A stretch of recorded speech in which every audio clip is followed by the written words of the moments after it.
राष्ट्रीय अध्यक्ष महामसे कमलाकांत कालेसर, श्रीमती कविता सिंह, IAS भारत सरकार और हमारे इंडियन मेडिकल प्रोफेशनल एसोसिएशन के सभी कर्मठ पदाधिकारी, कार्यकर्ता, उपस्थित सभी साथियों, सबसे पहले तो मैं धन्यवाद ज्ञापन करता हूं इस बात का, क्योंकि भामसेप के इतिहास में, भामसेप के राष्ट्रीय अधिवेशन में पहली बार ऐसा अवसर है कि जो सहयोगी संगठन है उनको आमंत्रित किया गया, उनके ही पदाधिकारियों को अध्यक्ष प्रबोधन करने के लिए अवसर प्रदान किया गया।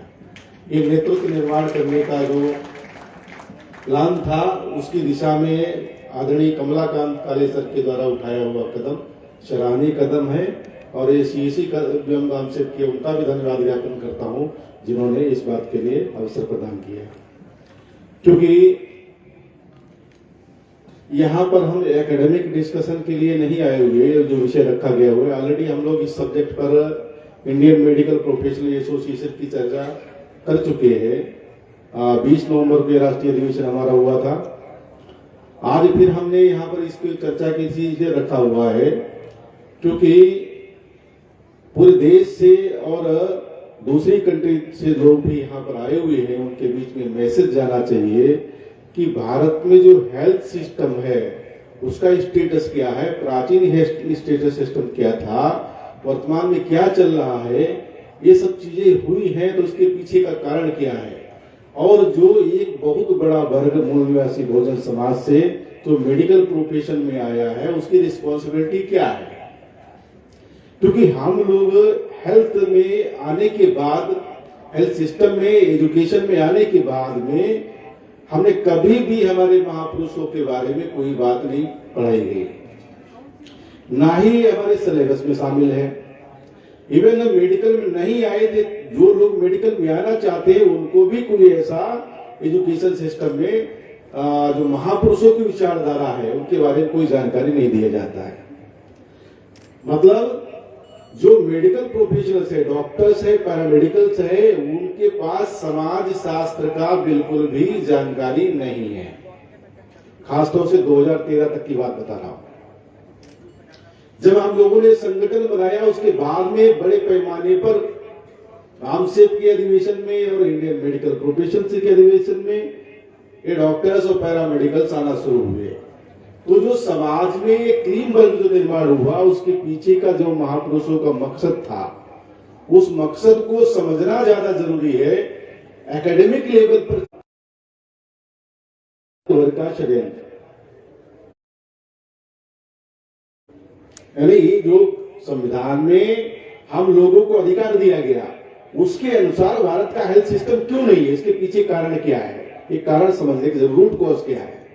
दूसरा इसी में रखा हुआ विषय, पहले की जो स्वास्थ्य व्यवस्था थी, यानी जब भारत में दुनिया में ज्ञान विज्ञान विकसित हुआ उस समय का हेल्थ सिस्टम और वर्तमान के हेल्थ सिस्टम में कंपैरेटिव पॉइंट कुछ बातें समझने की जरूरत है। और तीसरा मुद्दा वो इन्हीं सब चीजों जुड़ा हुआ है कि हेल्थ सिस्टम वो डिक्लाइन हो रहा, डिटोरिएट हो रहा, उसका कारण क्या है। बेसिकली जो एजुकेशन है वो बहुत ज्यादा महत्वपूर्ण चीज है। मेडिकल साइंस का एजुकेशन जो हम लोगों ने लिया, ये मेडिकल साइंस ही नहीं, बाकी भी जो साइंस है मेडिकल साइंस के अलावा दुनिया में जो डेवलपमेंट हुआ है वो भारत में ही सबसे पहले शुरू हुआ है। तथागत गौतम बुद्ध दुनिया के सबसे बड़े ग्रेटेस्ट साइंटिस्ट है, ग्रेटेस्ट फिजिशियन है, उनसे बड़ा कोई फिजिशियन और साइंटिस्ट नहीं हुआ है। जो उन्होंने कोट किया हुआ है अभी तक वो बातें चल रही है, उन्हीं की थ्योरी पर मेडिकल साइंस पूरी बनी है। यानी दुनिया में जो भी समस्या है, यानी जो भी बीमारी है उस बीमारी का कारण है, और अगर बीमारी का कारण है तो फिर उसका इलाज भी है। इलाज है और कौन सा इलाज दिया जाना चाहिए इसके आधार पर ही हम लोग देते हैं।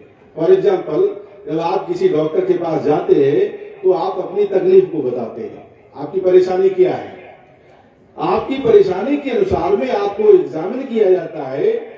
जांच करने के बाद में कुछ ब्लड इन्वेस्टिगेशन और दूसरी जांचें करवाई जाती हैं, आपकी डायग्नोसिस बन जाती है कि आपको ये बीमारी है और बीमारी का ही कारण है, और उस कारण के आधार पर आपको ट्रीटमेंट, आपको हॉस्पिटल दिया जाना चाहिए या घर पर रह के दिया जा सकता है, आपको सर्जिकल ट्रीटमेंट दिया जाए या मेडिकल ट्रीटमेंट दिया जाए, ये डिसाइड हो जाता है। ऐसी सारी जो फिलॉसफी है, जो सिद्धांत है, ये तथागत बुद्ध का पहले से दिया हुआ है। दुनिया में जो समस्या है, उस समस्या का कारण है, वो कारण नई समस्या के लिए जो परिणाम निकलता है, वो नए परिणाम के लिए कारण बन जाता है।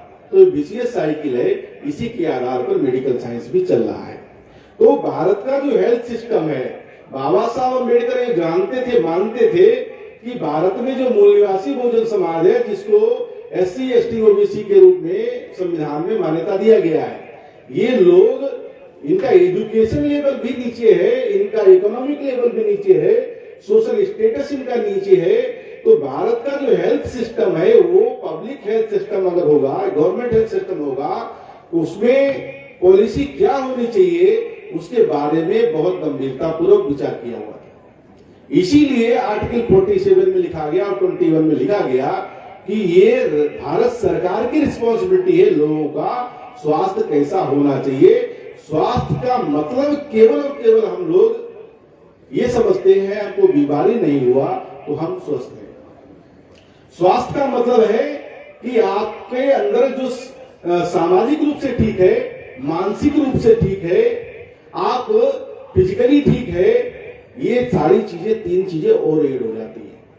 तो आज जिनको आप सामाजिक लेवल पर कहते हो, तो सामाजिक लेवल पे भारत की जो समाज व्यवस्था है, वो ऊपर से नीचे खड़ी हुई है। जैसे जैसे ऊपर जाते हो, उन सारे अधिकार बढ़ते चले जाते हैं, जैसे जैसे नीचे आते हो, अधिकार खत्म होते चले जाते हैं। तो जिस समाज व्यवस्था में हम लोग रह रहे हैं, वहां पर जो नीचे समाज व्यवस्था में बैठे हुए लोग हैं, उनका स्वास्थ्य भी बहुत ज्यादा डिप्राइव्ड है। डाटा बहुत सारे प्रोवाइड है, उन पर रिपीट करने के लिए रिपीट नहीं करना चाहता हूं, क्योंकि समय की पाबंदी के आधार पे कुछ बातें मैं बता रहा हूं। तो भारत के हेल्थ सिस्टम में मूल निवासी बहुजन समाज का अगर रिप्रेजेंटेशन होता, तो बहुत सारी समस्याओं का समाधान हम लोग उस समय भी कर चुके होते। लेकिन जैसे जैसे एजुकेशन हमारे लोगों को मिला, हम लोग डॉक्टर बनना शुरू हुए। आज हजारों लाखों डॉक्टर हैं, लेकिन समाज शास्त्र की जानकारी नहीं होने की वजह से उनको ऐसा लगता है कि वो केवल डॉक्टर बन के बिहेव करते, बल्कि डॉक्टर को डॉक्टर बनने के बजाय समाज का डॉक्टर बन के बिहेव करना चाहिए। तथागत गौतम बुद्ध फिजिशियन थे, उन्होंने समाज में जाकर समाज में प्रचार प्रसार किया, लोगों का इलाज भी किया। भिक्षु संघ में जितने भी भिक्षु हुआ करते थे, उन सारे भिक्षुओं को भी मेडिकल साइंस के बारे में जानकारी थी। तो इतना बड़ा भारत में अगर स्वास्थ्य व्यवस्था का डेवलपमेंट हुआ, वो फिर खत्म कैसे हो गया? तो सारा का सारा इस सिस्टम से जुड़ा हुआ मैटर है। क्योंकि अगर आप स्वस्थ रहते हो, तो स्वस्थ रहने के लिए आपको क्या चाहिए? आपके पास में कम से कम पहले एजुकेशन होना चाहिए, ताकि जानकारी आ जाए कहां पे समस्या हो रही है। उसके जानकारी के आधार पे आप भोजन लेंगे, कैसा रहन सहन रखेंगे, कैसा खान पान करेंगे। तो एजुकेशन के आधार पर जैसे ही आपको पता चलना शुरू करेगा, तो साथ साथ में इसके लिए आप अर्निंग के बारे में सोचेंगे, यानी इकोनॉमिक लेवल मजबूत होना शुरू होंगे। ये सारी चीजें होती है। तो अगर कोई भी ब्राह्मण या इस व्यवस्था को जो लीड कर रहा है, वो कहता है कि हम आपको एजुकेशन नहीं लेने देना चाहते या आपको ये अधिकार नहीं देना चाहते हैं, तो आप बात उसकी मानने वाले नहीं, आप विद्रोह करेंगे। एक ही एग्जाम्पल बताता हूं बढ़िया सा। डीएनए थ्योरी के बारे में हम लोगों ने जब 2013 में बंगाल में पहला हमारा राज्य अधिवेशन हुआ था, वहां पर डीएनए लैब को देखा था। डॉक्टर कुलदीप सर हमारे साथ में था। उस डीएनए लैब को देखने के बाद में हम लोगों के दिमाग में आया, उस समय आधार कार्ड का भी मसला चल रहा था कि भारत में आधार कार्ड जो बन रहा है बायोमेट्रिक है, ये बायोमेट्रिक होने के बजाय डीएनए के आधार पर अगर बनता है तो सारी समस्याओं का समाधान हो जाएगा। उस मुद्दे को लाकर के चुनाव होने वाले थे, और हमने जो राजनीतिक पार्टियां जो चुनाव लड़ रही थी, उसमें बहुजन मुक्ति पार्टी के लोगों को भी हमने बोला कि ये मुद्दा आपको लेना चाहिए। डीएनए थ्योरी के आधार पे, यानी डीएनए के आधार पर आपका अगर आधार कार्ड बनता था, सारी समस्याओं का समाधान हो जाएगा। उस मुद्दे पर बड़े पैमाने पर चर्चा हुई, और इस लेवल तक चर्चा हो रही है कि वो आज जो लोग चर्चा डीएनए पे कर रहे थे, उन्हीं को मैनेज किया जा रहा है, वही डीएनए के विरोध में जाना शुरू हो गए। मतलब विज्ञान के विद्यार्थी के साथ साथ में मेडिकल का विद्यार्थी होना, यह बहुत ज्यादा उनको डर लग रहा है। हमारे अंदर के लोगों को तो डर लगना शुरू हुआ, समझ में नहीं आया क्यों लग रहा, लेकिन दुश्मन को जो डर लग रहा था वो तो हमको समझ में आ रहा था। इसलिए अगर मेडिकल साइंस के लोग अगर समाज शास्त्र की स्टडी करें, जो डाटा अवेलेबल है उसके आधार पर हमारे डॉक्टर्स को, पैरामेडिकल्स को हम लोग यूनाइट करने का काम करें, तो एक बहुत बड़ा परिवर्तन हम लोग कर सकते हैं। क्योंकि ये जो बुद्धिजीवी वर्ग है, दुनिया में कोई भी ऐसा व्यक्ति नहीं है जिसको डॉक्टर्स को, पैरामेडिकल्स की जरूरत नहीं है। कोविड पीरियड में हमने देखा ऑल इंडिया के 4000 से ज्यादा लोगों को हम लोगों ने ऑनलाइन ट्रीटमेंट किया, उनकी जीवन को बचाया। ये ऑन रिकॉर्ड है, ये सामान्य बात नहीं है। ये काम तब हम लोगों ने किया जब हम ऑर्गेनाइजेशन खड़ा कर चुके थे, उससे पहले डाटा नहीं आते थे। इसका मतलब निकलता है कि सभी को अगर इसकी जरूरत है तो हम लोग अगर उन लोगों को समझाते हैं कि हमारी समस्याओं का जो कारण है, हमारी जो एजुकेशन की समस्या है, हमारी जो सर्विसेज की समस्या है, हमारी जो गरीबी की समस्या है, महिलाओं के ऊपर जो अत्याचार हो रहे हैं, आदिवासियों का जो सेग्रीगेशन हो रहा है, किसानों के साथ अन्याय अत्याचार हो रहा है, विद्यार्थियों के साथ में जो अत्याचार हो रहे हैं, बेरोजगारी जो हो रही है, इन सारी समस्याओं का कारण भारत का सिस्टम है। जबकि भारत का संविधान कहता है समता, स्वतंत्रता, बंधुत्व, न्याय के आधार पर समाज एवं राष्ट्र निर्माण होना। अगर ये करना है तो अभी तक किया क्यों नहीं गया? वो इसलिए नहीं किया गया क्योंकि यहाँ की पॉपुलेशन है वो ज्यादातर पॉपुलेशन SC, ST, OBC और माइनॉरिटी के लोगों को है। ये लोग रहने वाले लोग हैं जिनको स्लैब बनाकर रखा गया हुआ था। ऐसे लोगों को अगर स्वस्थ रह गए तो इनका दिमाग चलेगा, इनका दिमाग नहीं चलना चाहिए। इसमें से जो डॉक्टर्स बने उनको केवल उनको अपने सिस्टम में एंगेज कर दो। अगर डॉक्टर प्रोफेसर बना हुआ है तो केवल पढ़ाने का काम करे, डॉक्टर अगर फिजिशियन बन गया तो केवल मरीज देखने का काम करे।